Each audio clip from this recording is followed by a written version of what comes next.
Hi. This is, I want to talk about something that in the past has been a source of great frustration to me, and I myself have run high-light CO2 tanks with a whole lot of light, a whole lot of CO2. They're high-tech, but the problem applies to everyone who, even really low-tech aquariums, so I think this has good applicable supplies to everyone here too. And I'm talking, of course, about this black brush algae. I guess it's originally, its ancestral home is the sea, and it's secondarily fresh water. And it's just really unsightly. The simplest low-tech tank to growing on equipment, plants, or whatever. And it seems there's a lot of confusion about what causes this. And it's really not so hard to get rid of once you figure out what the problem is. Just out of curiosity, who here who hasn't heard me talk before can say why this stuff shows up in your tank? What do you say? Huh? Why do you think it shows up? Because it wants to. That's true. Fluctuating CO2 levels? Nope. Nothing to do with that at all. That's a common misconception, I think. People will just tell you to turn your CO2 up, or a lot of people don't run CO2 on their tanks at all, and there's nothing wrong with Is that. it too much light? Nope. Yeah, that's it. It's organic, build up of organic compounds in the water. And this is, that's just comes down to that. That's all it is. This is below a 40 breeder. As you can see, I have two full-size canister filters on there, and I'll get to why that is in just a second. But I want you to look at the quote that I have up there. It says, an algae outbreak often occurs as a result of excess organic matter in water due to a poorly functioning biological filter. And that's about the sum of it. I could just quit this whole thing right now, and as long as we walk away with that, then it'll be worth me coming all the way down here. But basically, you should have, on any aquarium you should have the highest filter volume possible. If you have an extra canister filter, put it on there. At some point, it gets to where all that excess equipment and tubing becomes unsightly, but for a lot of purposes that doesn't really matter anyway. But you want a lot of biological filter. I'm going to skip to the bottom, a bullet point I have there, because there are autotrophic bacteria, and I'm not the master of this, but I'm just trying to use the, apply this to this, I'm missing the word here. Autotrophic bacteria break down ammonia into nitrate eventually, and heterotrophic bacteria break down organics into something that won't feed the algae into again, I'm not that kind of scientist, but it's something along those lines. But you want to have the biggest volume possible with really high porosity, Seachem matrix, even lava rock, export bio, the Eheim substrate that comes in those little round balls, and a whole lot of sponge if you can fit it. And getting the next one is also organic scavenging resins can really help with this. The organic on the left is a Brightwell product that you can recharge with salt. And the one on the right is Purigen. I'm sure a lot of people here have heard of that. But it's you need to use bleach to recharge that. For some people, that's not a big deal. I personally don't like that, messing around with bleach. But it does work well. There's no doubt about that. And this is another. The second most important thing I'll say is that you have to clean your filters regularly. If you go a couple of months between cleanings and there's a whole lot of gunk in there, the water in the tank is flowing through all that gunk all the time, and it's just that's the worst thing you can have is a dirty filter. And maintain them every month if you can.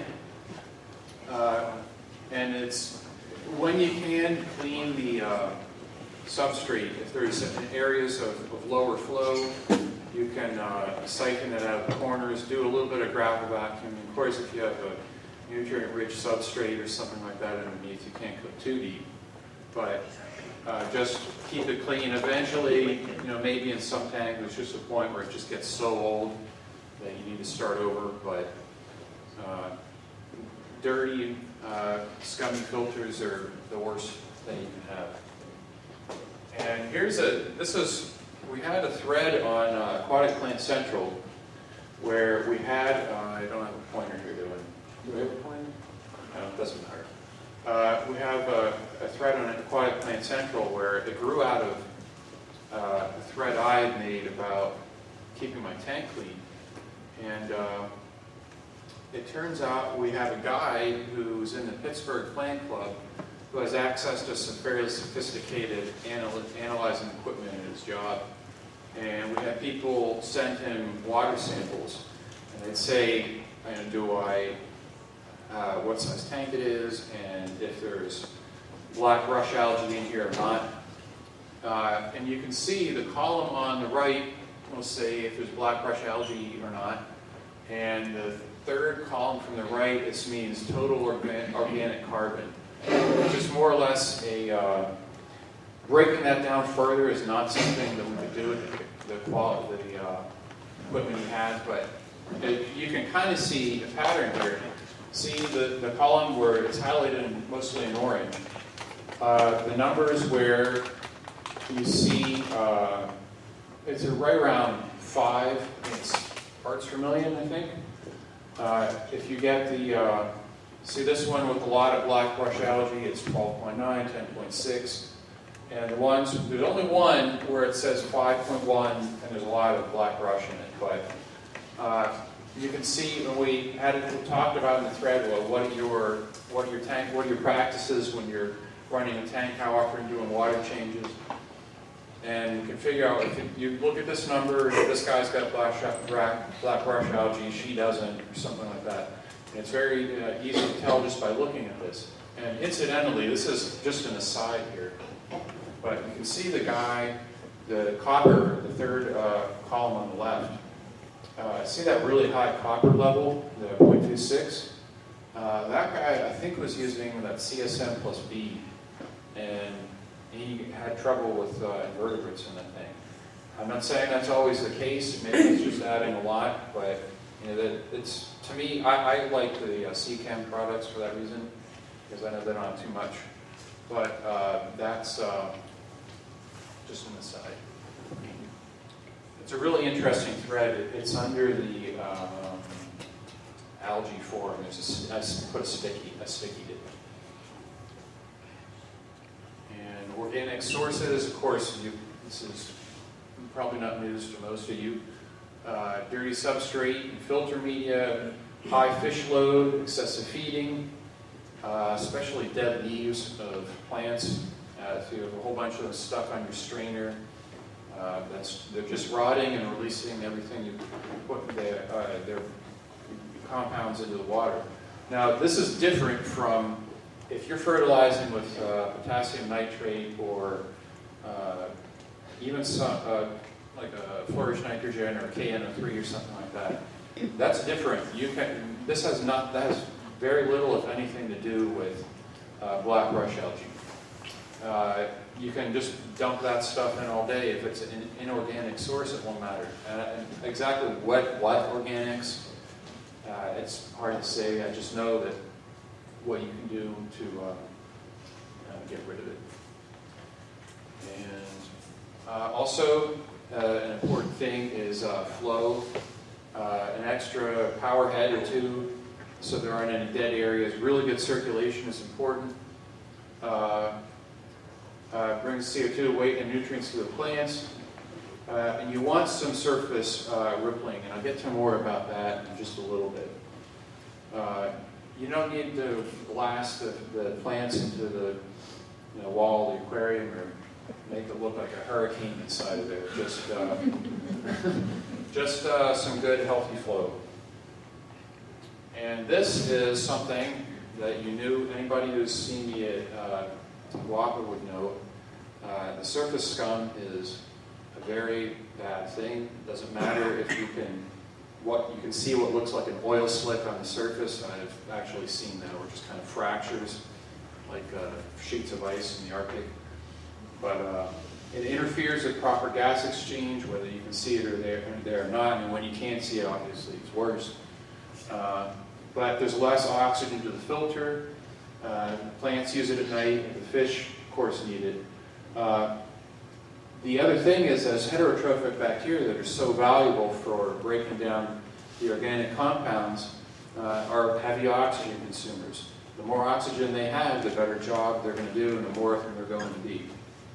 Another thing is if you are using CO2, that layer of surface scum, the proteinaceous compounds, I think, they block in CO2. So that's a good way to, if you have a clean surface, you will need to add more CO2 if you're going to use it to make up for that, because it'll just come right in and right out. So you really have to be actively adding it in an efficient manner. And it also cuts down on light penetration. Couldn't give you a number about exactly how much, but it definitely does. And I forget what I meant by that last line there, but just get rid of it. And a good way to do that is this attachment on the left costs about $10. Doesn't look very nice, but it attaches to your filter. I don't recommend using it on a canister filter that's liable to airlock. Occasionally, the floating cup will be a little off kilter and it'll start pulling some air in, and that could be a bad thing if you're not there to deal with it. The Eheim Skim 350s, $25-30 maybe, something like that. But that does take some maintenance too. There's a little a sponge inside. You can actually just take that out, but you may need to. I've seen people rig up some little mesh, either on the inside or the outside of the stream. Sometimes you can get tiny shrimp go in there. Not a major cause of mortality, I would think, but there are a few. Water changes, again, every other week. I do like to do big 50% changes. And I already mentioned that you need to siphon the gravel. Especially important if you have a lot of fish and you're feeding heavily. And this is something this is not just for this reason, but I just kind of got sick of being at the mercy of the water company when it came to my water content. I don't think there are usually that many organics in your tap water, but if you're really having trouble keeping it below, that's a good place to start. Pittsburgh is really nice. Where I really got into the hobby, the water is nice and clean for the most part, and it's not as much down here, it seems, but it's a total pain in the ass on occasion to do that, but a lot of you are probably familiar with all that. It's probably old hat anyhow. And last thing I want to talk about is, and people will say, we'll just use Siamese algae eaters, or there's an anostomus, Knetzi? No, they will diatoms in new aquariums. They won't touch this. Some things, if you squirt some hydrogen peroxide on it, or Excel, it'll kill it in the tank, and things that wouldn't normally consume that might. It kind of turns reddish. But ordinarily, there aren't very many things that will eat this in its fresh, healthy state. Siamese algae eaters will eat when not mature tufts, but they will eat it a little bit when they're young. As they grow, they just get big and lazy later on, and they don't really want to touch it anymore. And when you really think about it, they're actually contributing to the organic load of the tank, and they're actually not helping that much at all. It's actually counterproductive in that case. But that about concludes what I was going to talk about. It's But they're fun fish. they are. I don't doubt that. That's true. But they're not. They're not the magic bullet that some people seem to think they are. Questions? So you've got black-beard algae. How do you get rid of it? So you meant to say black-beard algae. I don't know if it's more specific to the planet tank hobby, but there's black brush and there's black-beard. Okay. The scientific names of those escape me for the moment, but what we call beard is it's more of a coarse, rubbery algae that usually has more of a nutrient issue than organics. But are they both this, red algae? yeah, They're the ones. yeah, they are. But once you get rid of it, you can just take equipment out, hit it with some hydrogen peroxide or a Chem Excel, throw away plant parts that you don't really need. You can do. People will sometimes do a dilute bleach dip on plants that they want to save that are really bad. That's risky. Things like Anubias can take it, but you're better off just cleaning off the gunk, and you can do target like a turkey baster and target some Excel on anything that you can on anything on a plant that you can't really move or something like that. But Did you say hydrogen peroxide? yeah. But you can do don't add. Was it? I forget how many milliliters I used, but you don't want to really overdo it. But then you hit it with that, and then do a water change soon after. Right. If you have something really sensitive, I don't know, that could be a bit iffy, but the Chem Excel works pretty well too. That's the other thing, Chem Excel. Yeah, and people will talk about, people will add that to the tank in general. I don't favor that anymore. I think it does have a general inhibitive effect on algae, but it's just not the same as regular CO2. It will never be. And it's you can run a pretty good tank without CO2 and just low to moderate light, or actually use CO2, which is not really that bad at all. So it's not a big deal.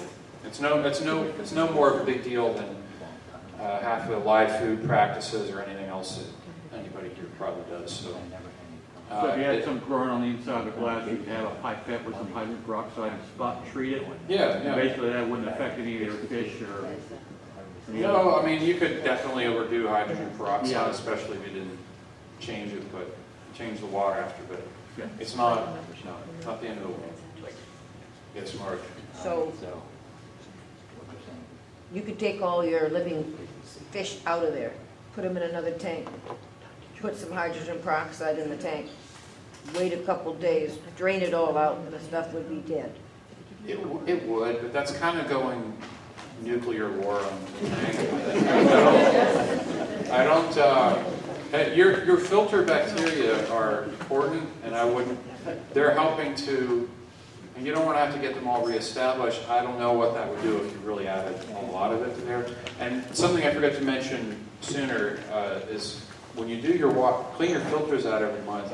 I know there's some disagreement about this. I'm always of the opinion that you should do clean your filter material out in water from the tank as opposed to rinsing under the tap.